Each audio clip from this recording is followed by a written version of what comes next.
Hello guys, this is King of PinoyTube and welcome to the full review of the Cherry Mobile Fusion Aura 2.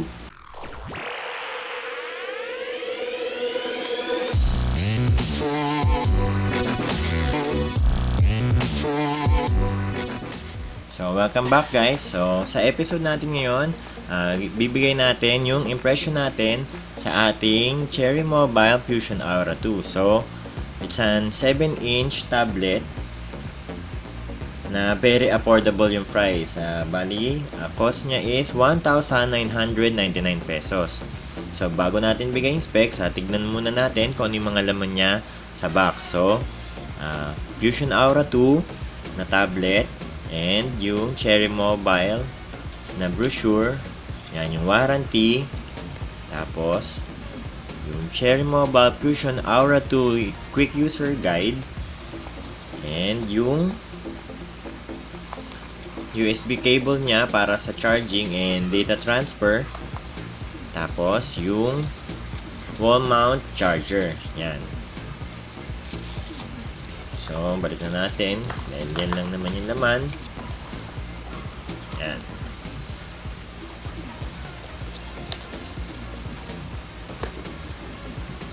So, tingnan natin yung specs niya. Doon na tayo sa specs. Quad-core 1.3 GHz, KitKat 4.4.2, 512 MB RAM, 8 GB sa ROM, LAN, Wi-Fi 802.11 BGN, 7-inch capacitive TFT 5-point touch, front VGA camera, 2 megapixel back camera, USB 2.0 capable of OTG and micro SD card slot of up to 32 GB. Yan. So, kung pagbabasihan natin sa spec niya guys, is meron siyang quad-core ARM V7 1.3 GHz processor. So, bibigay natin yung spec. So, 7-inch TFT 5-point touch. Sa harap is yung VGA camera. Sa gilid, sa right side is meron siyang volume rocker plus minus. Tapos yung USB connection niya, micro USB connection niya, yung kabitan ng headset or ng headphones, yung on-off button niya, yung pinhole mic. Tapos sa likod, makikita natin yung micro SD card slot, tapos pinhole mic, yung 2 megapixel na camera, yung speaker niya, tapos yung Fusion Aura 2 na logo at yung Cherry Mobile logo. So, sa likod niya is hindi naman siya ng fingerprint and medyo glossy and medyo madulas lang. Pero hindi ka mahihirapan hawakan kasi meron siyang curve dito sa gilid. Ngayon, sa kabila, wala tayong masyadong makikita. And sa screen, ayan na. Dito na tayo sa screen.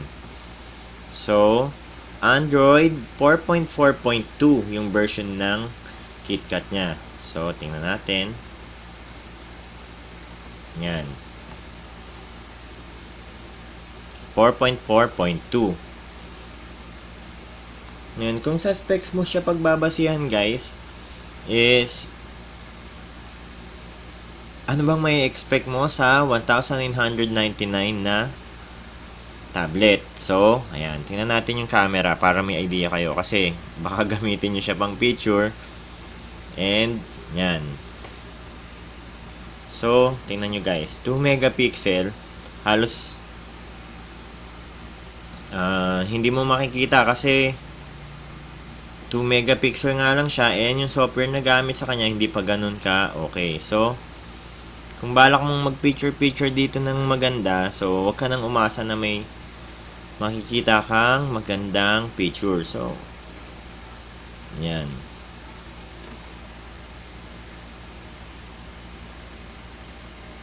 So, pag nag-picture ka sa kanya, kakalabasan is pixelated. And kung magbi-video ka din, yan. So, hindi tayo naka-zoom. Ordinaryong ano niya yan, ordinaryong focus niya Yan.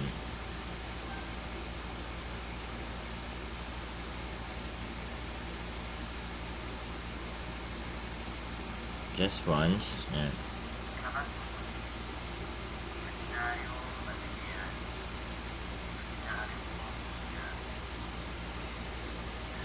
Yan. So, ang games na malalaro mo sa kanya, bali, ang GPU niya is Mali 400.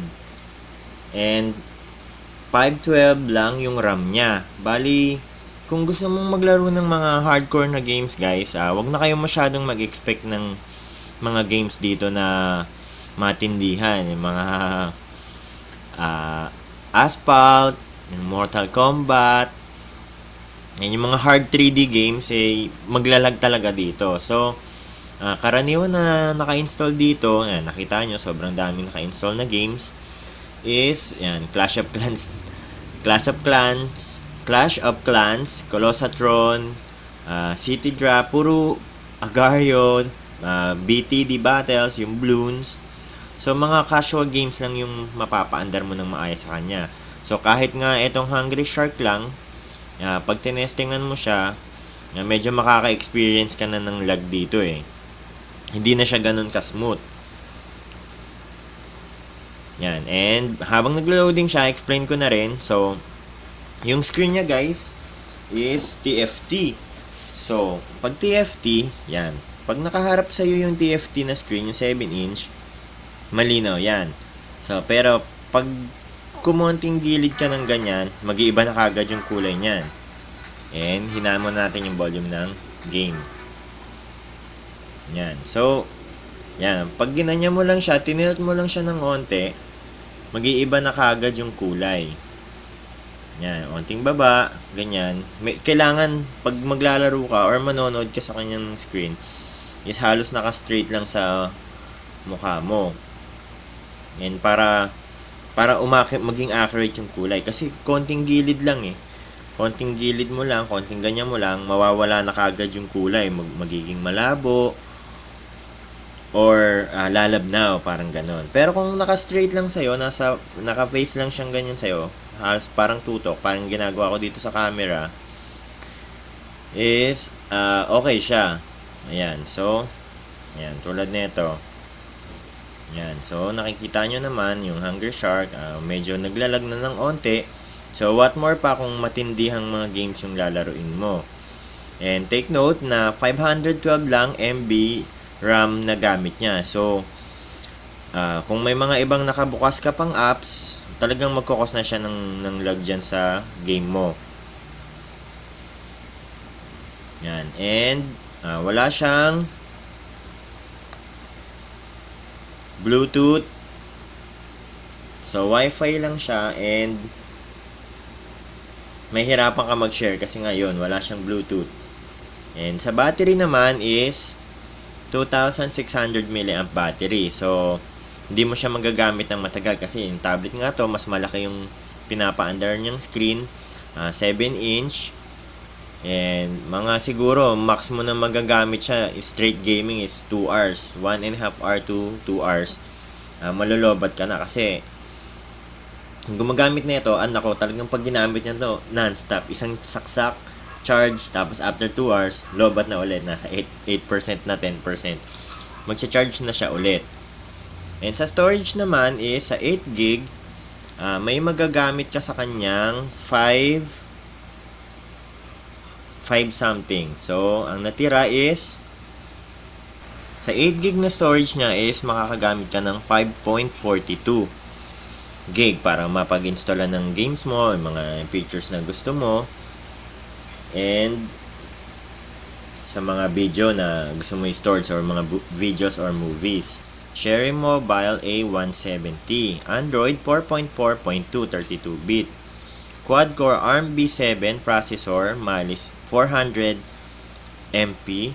Tapos yung resolution niya, yung 7-inch is 600 by 1024, 1.9 megapixel na rear camera, tapos BGA yung sa harap, 5.42 storage, 495 MB yung RAM. Tapos yun nga, pag ginamit mo siya, halos 175 na lang yung matitira. So, Hindi mo pwedeng maraming nakabukas na apps. Talagang maglalag yung game mo.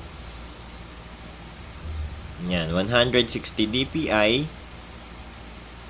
Tapos, Wi-Fi. Tapos, accelerometer lang yung meron siya. Yan. So, kung titingnan nyo guys, yung result niya is 16,099. So, nasa pinakababa siya ng benchmark. So, hindi mo siya masyadong magagamit sa gaming kasi ano bang purpose mo? Bakit mo siya binili? Bakit mo binili yung Cherry Mobile Fusion Aura 2? So, kung binili mo siya para mag-gaming is huwag ka nang umasa kasi hindi naman to gaming tablet. Kung casual gaming lang yung lalaruin mo, yung mga simple, yung mga Subway Surfer, mga ganon, pampalipas oras, Agar.io, Clash of Clans, kahit papano mapapaandar niya ng maayos. Pero kung 3D gaming talagang hanap mo is maghanap ka na lang ng ibang tablet. And in terms of battery is 2,600 mAh for a 7-inch is mabilis siyang malobat.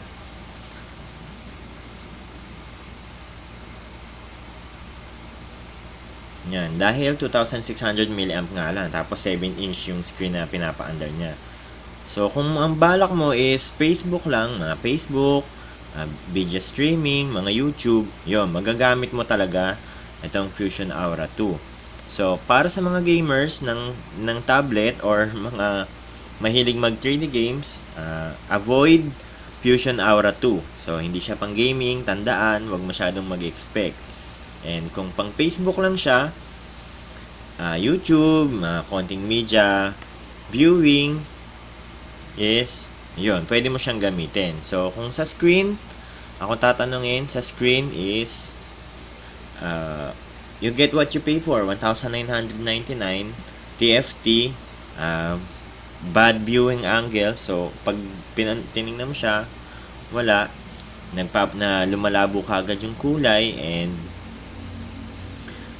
nagwa-wash out depende sa angulo na tinitingnan mo. Overall is hindi ito para sa mga medyo mahilig mag-gaming and maarte sa screen, yung mga pihikan sa screen ng tablet nila or ng smartphone nila, and medyo malayo din yung agwat niya doon, so parang nakalubog yung screen. And sa battery life, palpak din yung battery life niya kasi 2,600 lang, mabilis malobat. So, casual game laptop lang siya at pang casual na tablet lang siya. So, at least, nabigyan ko kayo ng information tungkol sa tablet. And, yan. So, 1,999 tablet for viewing lang and casual gaming. And wag masyadong mag-expect guys. So if you like this video, don't forget to like it. Kung hindi nyo naman type, dislike it. And for more PinoyTube videos, don't forget to subscribe. This is King of PinoyTube signing out. Thanks for watching.